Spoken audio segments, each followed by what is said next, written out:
Olá, muito bom dia. Está começando o programa Tarobá Entrevista aqui pela TV Tarobá de Londrina. Você nos acompanhando aqui no norte do Paraná e também em Cascavel, região oeste, Foz do Iguaçu, acompanhando pela TV Tarobá de Cascavel. O assunto do programa de hoje é inovação em comunicação no Brasil.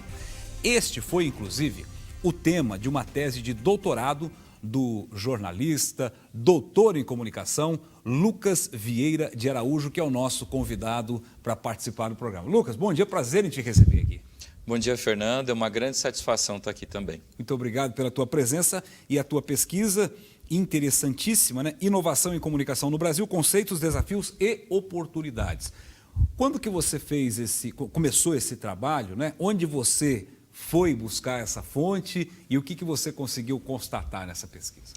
Bom, eu fiz a minha tese de doutorado, meu trabalho de doutorado pela Universidade Metodista de São Paulo. Eu comecei em 2015 e terminei agora, em fevereiro deste ano. Terminei com 1 ano de prazo de antecedência ao meu prazo, digamos, regimental. Certo. E uma das razões pelas quais eu terminei meu doutorado antes foi justamente porque esse tema é extremamente mutável. É um tema em constante mudança, é um tema que a cada minuto ele se renova, à medida que nós estamos falando de comunicação, que é essencialmente digital, Sim. E inovação sempre buscando aquilo que existe de mais novo, mais interessante, que mais se adequa às necessidades do nosso mercado. E quando você fala em inovação em comunicação, você está se referindo só ao jornalismo ou à comunicação de uma maneira geral entre as pessoas, por exemplo, a comunicação informal entre as pessoas? Eu procuro tratar a comunicação a partir, principalmente, da realidade das empresas de mídia.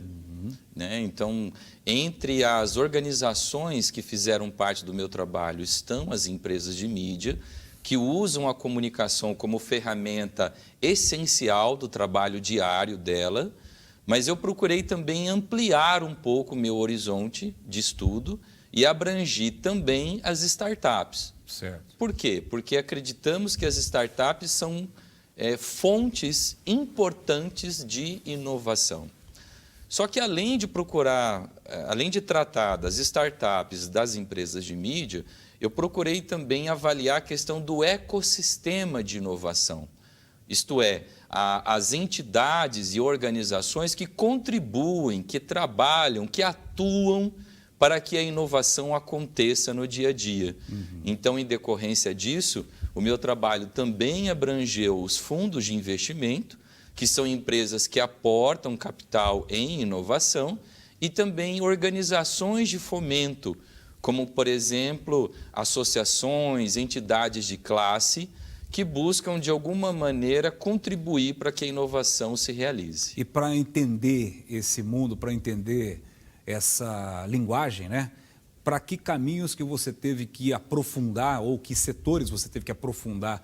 Informática, enfim, quais as áreas do conhecimento que você teve que atacar? Primeiramente, Fernando, que uma coisa que deu bastante trabalho foi definir o que é inovação em comunicação. Porque, por incrível que pareça, esse tema ainda é um tema muito controverso, em nível mundial, não só de Brasil, tá? Até porque o meu trabalho, o foco é no Brasil, mas em torno de 80% das minhas pesquisas foram baseados em estudos internacionais para que eu pudesse ter uma visão mais ampla disso no mundo todo. E no mundo inteiro é difícil delimitar com precisão o que é inovação em comunicação, Sim. Justamente porque a inovação ela é um processo que se realiza no mercado, é algo que tem um valor, que agrega valor às empresas. E quando você pensa como agregar valor na comunicação, você começa a pensar mais ou menos o seguinte, tá, mas que tipo de comunicação que é essa?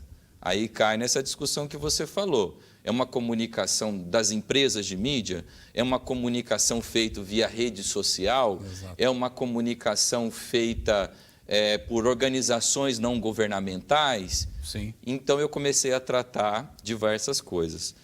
Eu busquei na minha tese, Fernando, estabelecer como ponto primordial a inovação em comunicação das empresas que vivem disso.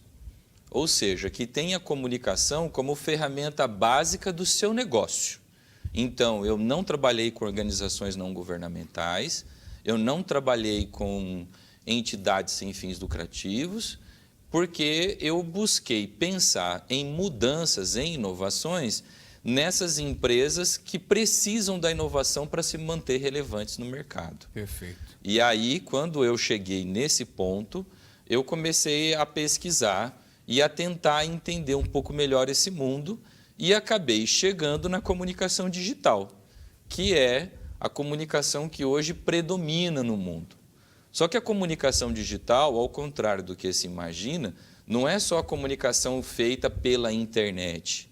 A televisão, Sim. por exemplo, é digital, Sim. O rádio é digital, os meios de comunicação impressos estão digitalizados. Sim.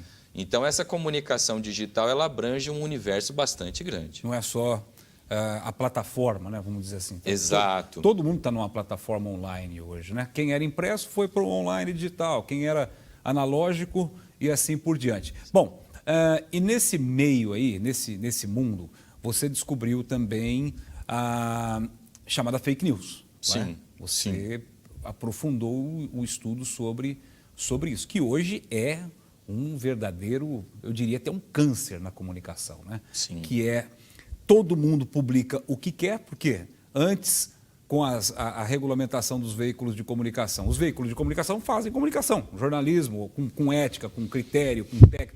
Tem o sensacionalismo, sempre teve isso, mas hoje qualquer pessoa pode ir numa rede social e publicar uma notícia falsa. Sim. Não é? O que você estudou desse ponto específico das fake news?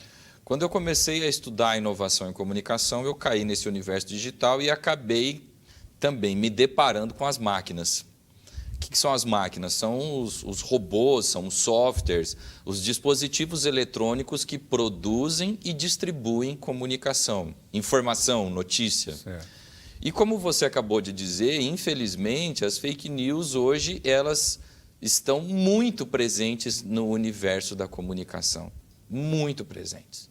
E aí eu comecei a tentar entender o que contribui não só para criar, mas também para difundir e até coibir esse avanço das fake news no universo da comunicação. Né? Certo. E hoje esse é um dos meus focos de pesquisa. E nós que estamos dentro dos veículos de comunicação hoje, que recebemos toda essa carga, essa demanda, como filtrar isso? Até porque, a gente conversava em off, a fake news ela tem uma característica interessante que é fazer com que o leitor, fazer com que o telespectador ou o interlocutor daquela notícia, ele mordeu uma isca, né? Tem um fundinho de verdade, uma foto que te atrai, que te chama a atenção, não é? Isso é uma característica da fake news? Ter fundo de verdade, digamos assim? Sim, sem dúvida, sem dúvida. A fake news ela tem, como você falou há pouco, verossimilhança, né?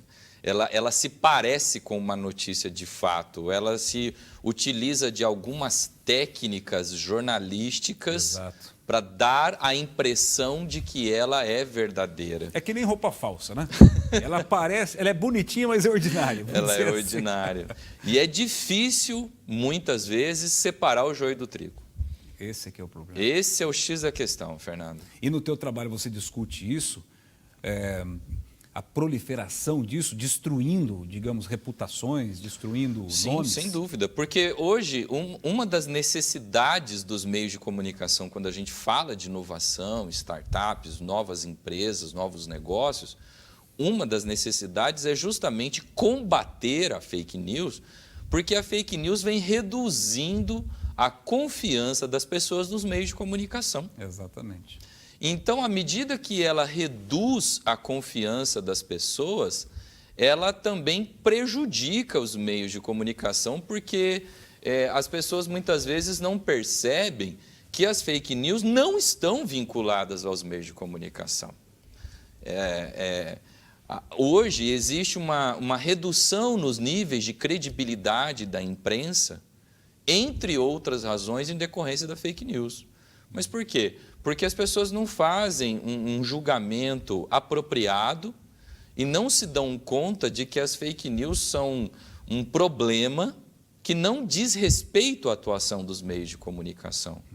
Pelo contrário, os meios de comunicação tradicionais, principalmente jornal, o jornalismo online, o jornalismo de rádio, o jornalismo de televisão, ele combate as fake news. Exato. À medida que ele desmascara a fake news. Exatamente. Mas muitas pessoas não chegam nesse ponto. Que é o que nós vivemos todo dia aqui. Quando eu leio uma fake news que parece ser verdade, claro que eu quero transformar aquilo numa notícia. Só que quando eu vou apurar, aí eu descubro que é coisa falsa. E não levo para o meu telespectador. Exato. Correto? Não levo para o meu telejornal, não levo para o meu portal, enfim, para o meu blog, né? Seja lá o espaço onde eu digo aquele que está fazendo o filtro da notícia. Isso aí pode até criar uma espécie de reforço de credibilidade depois do próprio veículo. Eu vou assistir aquela televisão porque eu sei que eles não vão, ou se aquilo for verdade, eles vão veicular. Sim, inclusive muitos meios de comunicação, Fernando, estão investindo num serviço que é esse que você acabou de citar, que é chamado em inglês de fast-checking, ou seja, checagem rápida. Muitas vezes um telespectador manda um e-mail, manda uma mensagem para o meio de comunicação pedindo ajuda nesse trabalho de verificação até que ponto que aquela informação que chegou até ele é verdadeira ou falsa. Esse mecanismo de verificação é extremamente importante.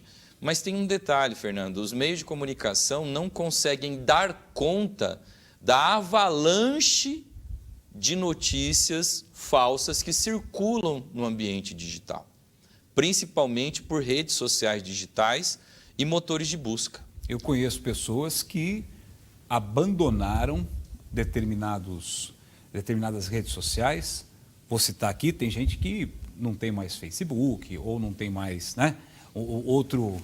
Outra rede social para se comunicar, para postar, em função disso que você está dizendo. Exato. A pessoa foi vítima, foi alvo, foi atacada ou de alguma forma fez mal para ela. Isso daí. Inclusive, Fernando, muitos meios de comunicação pelo mundo, os meios que mais estão à frente desse processo de inovação, eles têm tentado desenvolver ferramentas que busquem, de alguma maneira, contribuir com esse processo. Por exemplo, tem um jornal britânico, o The Guardian, que é um jornal muito respeitado em nível mundial, inclusive foi o jornal que trouxe à tona todo aquele escândalo que o Edward Snowden trouxe da espionagem na rede, que está vinculado com notícias falsas. O The Guardian, ele criou um robô, né, um bot, que ele conversa com o leitor, com o assinante. Eu quero te pedir uma coisa. Falar sobre esse assunto depois do intervalo, porque realmente o X da questão. Daqui a pouco, com o Lucas de Araújo, que é o nosso entrevistado de hoje aqui no Jogo Aberto, no Tarobá Entrevista, falando sobre a inovação em comunicação e fake news. Daqui a pouco, o intervalo é bem rápido.